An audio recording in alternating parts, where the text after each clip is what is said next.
Hagi natin sa kanila. Ayan. Alam niyo po ba na may tinatawag na kadiwa ng Pangulo kung saan direkta na sa mga consumer yung mga produkto, no? Mula Wow. sa farmer, direkta sa mga consumer, wala na middleman. Kaya ng mga- mas abot kaya Yun. ang presyo ng mga bilihin. Ayan. At hindi lang yan, nakita naman po natin sa ating mga sa TV ay nagsimula na po ang pagbebenta ng kada kilo na 20 pesos na bigas. Yan po ay nagsimula na sa Cebu, partner. At ngayon po ay patuloy na workout hanggang sa maging mas marami pang mga lalawigan dito sa atin sa Pilipinas ang mas maabot ng 20 pesos. Yes, tama yan, partner. At alam niyo po ba, nagtungo rin po ang Love for All na proyekto ng ating mahal na Aha. unang ginang at mahal na Pangulo dito sa Mandaluyong, kung saan ito po ay nagbibigay ng mga libreng medikal, laboratorio, gamot, konsulta para sa bagong Pilipino. Yan yung mga mobile natin na medic na nakakarating kahit sa mga sulok ng hindi Yes. abot.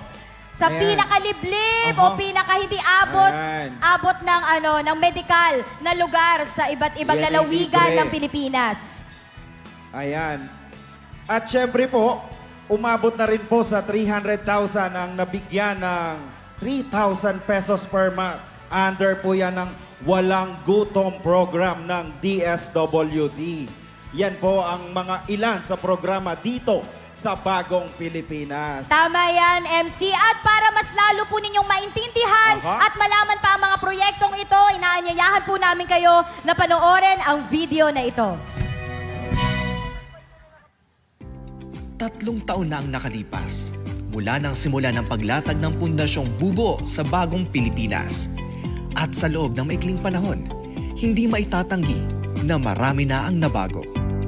Isa sa pinakabinigyang tugon ng pamahalaan ang pagpapababa ng presyo ng mga bilihin sa merkado sa pamamagitan ng kadiwa ng Pangulo. Sa ilalim ng programang ito, pinalalakas ng pamahalaan ang lokal na produksyon ng mga pangunahing bilihin na mura at de kalidad na inihahatid mula sa mga magsasaka direkta sa mamimili.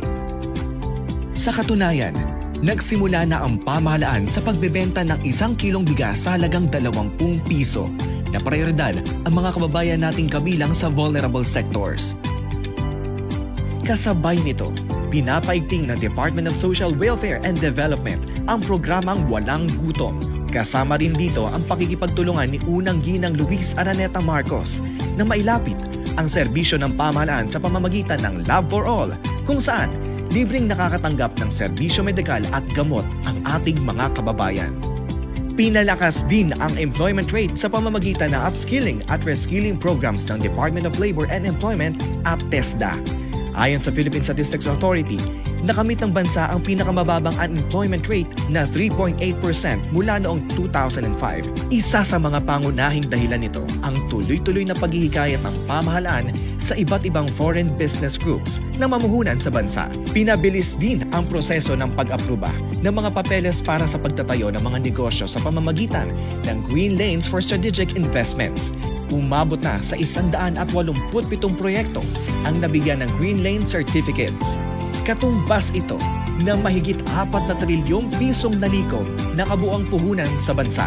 Inaasahan na makakalikha ito ng 300,000 trabaho para mapaghandaan at gawing mas kaakit-akit ang pamumuhunan.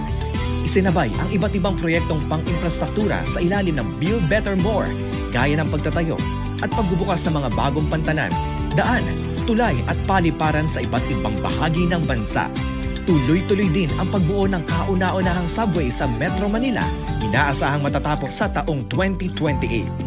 Pinondohan din ng pamahalaan ang mahigit 6 na bilyong piso ang internet access sa 7,000 lokasyon. Isa rin sa isinusulong ang pagtatayo ng permanent cell towers sa malalayong lugar sa ilalim ng SIM card ng Bayan Project upang palawakin ang internet connectivity sa buong bansa. Sa usaping peace and order, malaki ang pagbaba ng krimen sa bansa. Ayon sa naitala ng Philippine National Police, mahigit 63% ang ibinaba ng crime index ngayon kumpara sa nakaraang administrasyon. Dahil sa pinaigting na bloodless anti-illegal drug campaign, nakumpiska ng pamahalaan ang mahigit 13 bilyong pisong halaga ng shabu, ang tinaguriang biggest drug haul in Philippine history.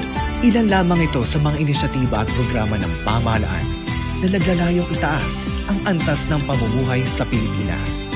Ngunit hindi ito magtatagumpay kung wala ang ambag ng bawat isa sa atin upang maipagpatuloy ang nasimulang pagbabago na bubuo sa ating mga pangarap tungo sa mas maunlad at mas mapayapang bagong Pilipinas.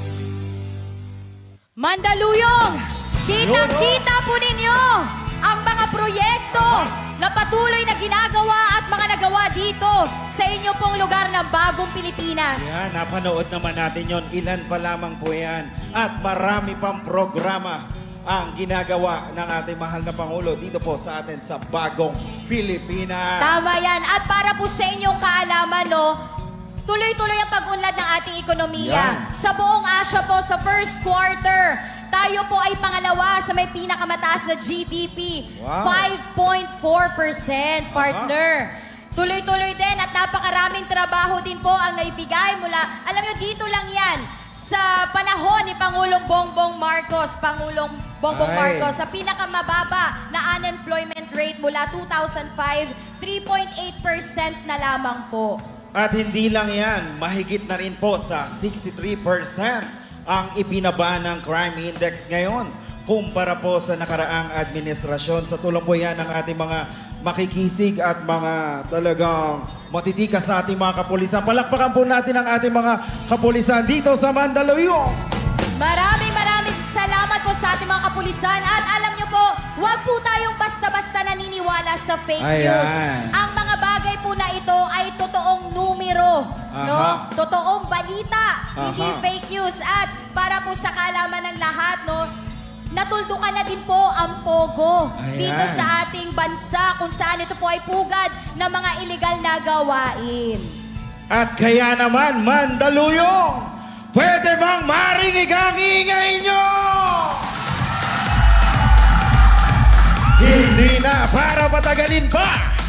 Isa sa mga Pilipinong naging bida sa musical na Miss Saigon. Isa sa mga tinitingalang personalidad sa mundo ng teatro dito sa Pilipinas. At ang orihinal na kumanta ng Shine, Mandaluyong, handa na ba kayo? Yes! Let's go! Isang malakas na sigawan para kay Miss Ima